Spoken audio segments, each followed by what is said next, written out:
जनतेकडनं अतिशय चांगला प्रतिसाद मिळतोय. आज सुद्धा आम्ही तळवड्याला सकाळी होतो, त्यानंतर नेमळ्यात आज आलोय.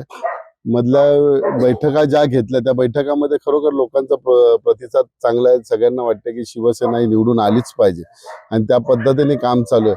परंतु सध्याचा तुम्ही बघताय राजकारणाचं वातावरण, परंतु त्या सुद्धा धनशक्तीवरती मात करून यावेळी आमचे रुपेश राऊळ भरघोस मतांनी निवडून आहे. त्याच्यासोबत त्यांचे पंचायत समितीचे आमचे पांडुरंग राऊळ असू द्या किंवा आमच्या जाधव मॅडम असू द्या, ह्या सुद्धा तेवढ्या ताकदीने पुढे येणार आहे आणि ह्या सावंतवाडीमध्ये पुन्हा एकदा नवीन क्रांती निर्माण होणार आहे की जी धनशक्तीच्या जोरावरती आजपर्यंत 2-3 इलेक्शन निवडून आले, त्यांना कुठेतरी त्यांच्यावरती एक ठपका किंवा त्यांच्यावरती एक वजर बनतं ना, वजीर ठेवा तसा त्या पद्धतीने रुपेश राऊळ हा इकडचा वजीर ठरणार आहे आणि तो दाखवून देणार आहे. कारण शेवटी म्हटलं तरी स्थानिक उमेदवार आहे.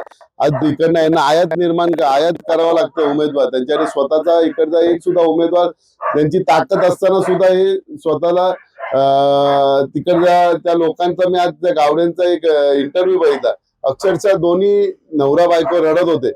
तळागाळाचे जे काम करतात सामान्य माणसांवरती अन्याय करायचा आणि त्यांचा कोणतरी चाहता त्यांना जमीन बिमिनी दिलेले असं ऐकलं आम्ही, मला काय माहिती नाही. आणि केसरीला त्यांचा संपूर्ण देखभाल करणारा माणसाला ते जर देत असतील तर बाकीच्या पक्ष कार्यकर्त्यांचा उपयोग काय? त्यांना वाटतं की जनतांना त्यांनी गृहीत धरलाय की पैसे दिले की जनता आम्हाला मतदान करणार, पण यावेळी तसं चालणार नाही.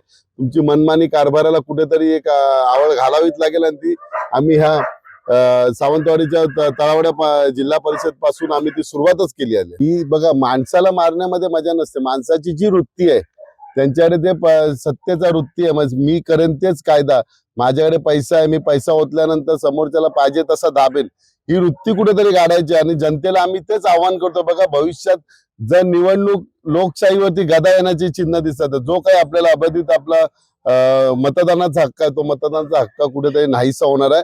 तुम्ही बघताय बिनविरोध होणे म्हणजे काय, लोकशाहीला घातक आहे सगळं. आणि ते लोकशाहीला घातक जेवढं होत आहे तेवढं ते भाजप सरकार करते, कारण त्यांना माहिती आहे केंद्रात त्यांचा सरकार आहे, राज्यात सरकार, आमचा कोण काय करणार आहे हे त्यांचे एक झाले. तुम्ही भ्रष्टाचार म्हणताय का? त्यांच्या मंत्र्यांकडे पैसे नाही, हे पैसा येतो कुठून? त्यांच्या काय फॅक्टरी आहेत? हेच कुठेतरी कॉन्ट्रॅक्टरच्या मानेवर बसायचा. अदानी सारखा एक महाभयानक रोग मुंबईमध्ये आणलाय, तो त्याच्याकडनं पैसा येतो. आज धारावी जवळजवळ कितीतरी 500-400 एकर त्यांना आंदण दिले, त्यांना बांधण्यासाठी. म्हणजे कुठल्या तरी एका दलालाला ते जवळ करणार आणि त्याच्यावरती पैसा पाहिजे, त्यांना पाहिजे तेवढ्या जागा देणार, सरकारी जागा देणार आणि त्याचा मलिदा घेणार आणि निवडणुकामध्ये किंवा आमदार फोडण्यामध्ये त्याचा उपयोग करणार. संपूर्ण महाराष्ट्रामध्ये ते वक्तव्य करतात. आम्हाला सुद्धा देताना खूप नातेवाईक, बघा शेवटी जनता बघत असते. आज तुम्हाला माहिती आहे आमच्या इथे पडलेला आमदार सदा सरवणकरला 20 कोटी देतात आणि मला 5 कोटी देतात. चालेल ना, आम्ही जनतेला सांगू, बघा ही कधी माज आहे, बघा हा माज तुम्हाला उतरवायचा आहे लोकांचा. त्यांना वाटते की मी करेन तो हम करे सो कायदा, पण जमणार नाही. जनता जनार्दन हीच सर्वश्रेष्ठ आहे, त्यांना माहिती नाही.